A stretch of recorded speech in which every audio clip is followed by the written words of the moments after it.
The concept of copyright society is based on the fact that there is a need of protection of copyrights in the works.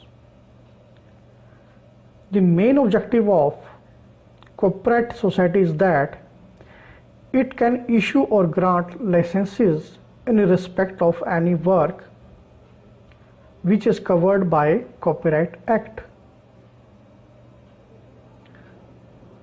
So how these societies are constituted? These societies are constituted for managing of performing rights as per Copyright Act of the country. Now what are the parameters which are there in favor of these societies? These copyright societies, because of their organizational facilities and strength, are able to keep a better check over the works which are being carried out throughout the country, because the authors must be given due royalties and benefits for whatever the work they have done. So these societies are framed to track record of the proceedings of various artworks or discoveries. Now, because of countries' membership in international conventions, the copyright societies are able to ensure better protection to the copyright work at both national and international level also.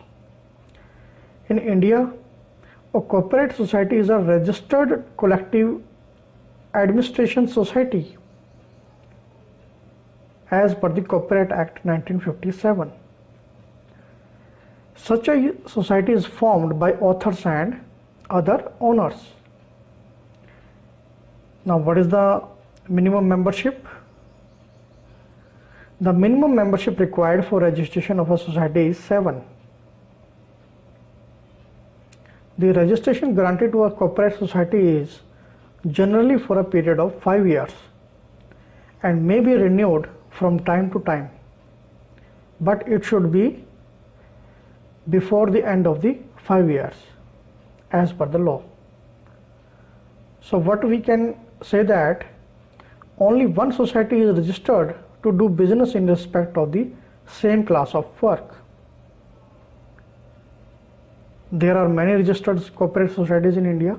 Some of those are IRRO, Indian Reprographic Rights Organization; IPRS, Indian Performing Rights Organization; PPL India, Phonographic Performance Limited India, to name a few.